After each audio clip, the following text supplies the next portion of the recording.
എല്ലാവർക്കും നമസ്കാരം. ഇന്ന് ഞാൻ ഉണ്ടാക്കാൻ പോകുന്നത് തക്കാളിക്കറിയാണ്.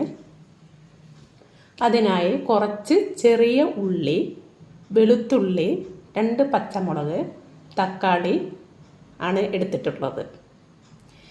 ഉള്ളി, വെളുത്തുള്ളി ചതച്ചാണ് ഇട്ടിരിക്കുന്നത്. ഇനി നമുക്ക് തക്കാളിയെ ഇതിൻ്റെ ഉള്ളിലുള്ള നീര് ഇങ്ങനെ എടുക്കാം.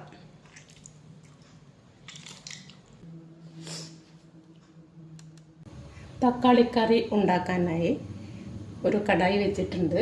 കടായി ചൂടാവുമ്പോൾ വെളിച്ചെണ്ണ ഒഴിച്ചു കൊടുക്കാം. വെളിച്ചെണ്ണ നല്ലവണ്ണം ചൂടായിട്ടുണ്ട്. ഇനി നമുക്ക് കടുക് ഇട്ട് കൊടുക്കാം.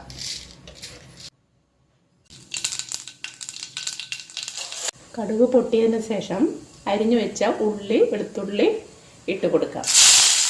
നല്ലവണ്ണം വഴറ്റുക. ഇനി നമുക്ക് അരിഞ്ഞു വെച്ച തക്കാളി, പച്ചമുളക് ഇട്ട് കൊടുക്കാം. സ്വല്പം ഉപ്പും ഇട്ട് കൊടുക്കുക. കുറച്ച് നേരം നമുക്ക് അടച്ചു വെക്കാം. മഞ്ഞൾപ്പൊടി ഇട്ട് കൊടുക്കുക. മുളക് പൊടി ഇട്ട് കൊടുക്കുക.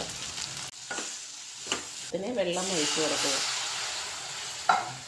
ഇട്ട് കൊടുക്കുക. ഏറ്റവും ലാസ്റ്റ് നമ്മൾ എടുത്തു വെച്ച തക്കാളിയുടെ നീര് ഒഴിച്ചു കൊടുക്കുക.